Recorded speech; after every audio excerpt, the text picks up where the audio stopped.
Classic example of the sort of abuse I have to put up with on this programme. I could, of course, get my own back.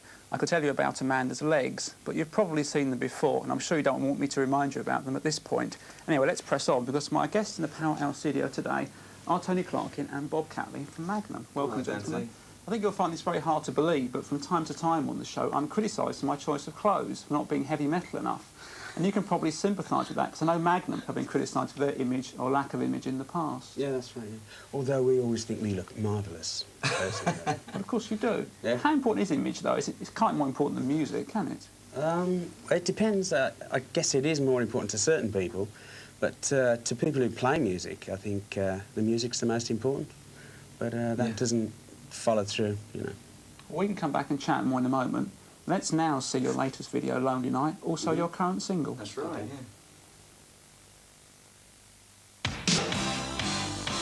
the storyline of that video is quite an intricate one. Bob, can you maybe explain the general idea behind the video? We wanted a video that explained the lyrics. It's quite a serious song, but done in such a light way as not to be too heavy, because I think it's quite a commercial record. Yeah. And Tony, you obviously wanted shots of the band in there too, yeah, as well as the concept footage. Yeah, we have to put shots of the band in there so people know what the band look like, you know. But the song's about, like, some of the horrible things, like Lonely Nights always seems like it's not very nice anyway to be lonely, but like the crazy nights, unholy nights, we try to represent it with various forms of, it's like surrealistic really, like the bloke at the beginning's dreaming. And so like there's like bits of, I suppose it's not horror, but it's a bit frightening, a bit sort of, so that you've got a song that's not particularly heavy in music, but lyrically it makes more sense if you watch the video. It gives it more depth, I guess. OK, well, as we've said, that is the current single, and it's been produced by Roger Taylor, the drummer in Queen. Bob, that's right. Why did you choose Roger to do this single, and of course the album that's coming out later as well? Well, we'd done the demos actually for a lot of the songs that we're going to do for the album, and we sent them around to various producers, and Roger quite liked some of the tunes, and he came to see us play at Hammersmith Odeon, and he liked the band, and we obviously would like what Roger had done in the past, like about 14 years of being like in a Queen and whatever.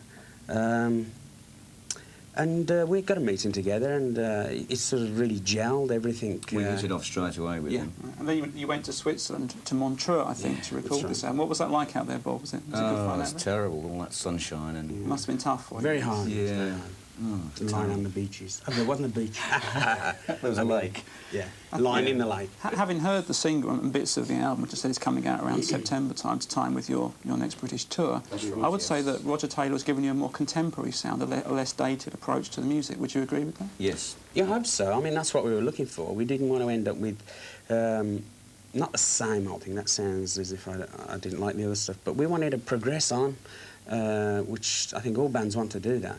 So all the technology that was there, we wanted to be able to use it instead of, you know, watching other bands use it, or we wanted to bring ourselves up to date, I suppose. When Magnum first came out, Bob, you were called a pomp rock band. Did you object to that label at all, or do you think it's a valid one? It may have been true for that era, yes. In America, they called us pump. They thought pump was pump. Oh, really? Yeah. Yeah, but it's it's not right for now. That was then.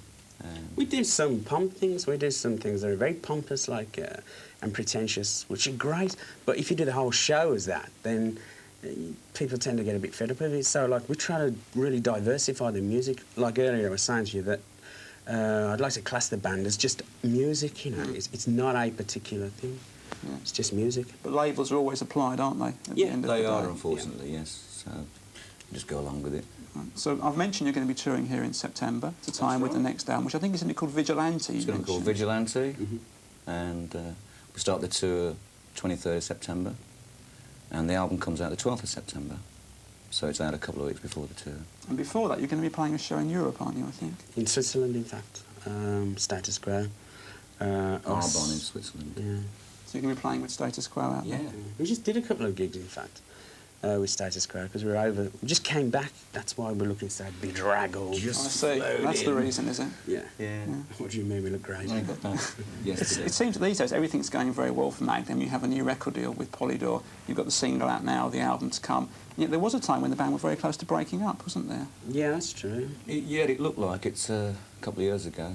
We'd been through a lot of long periods of not being very productive on the playing side of things. Lots of things didn't go right for us, and we were with a now defunct record label, Jess. Well, I think they're defunct. Yeah, I think they are now, yes.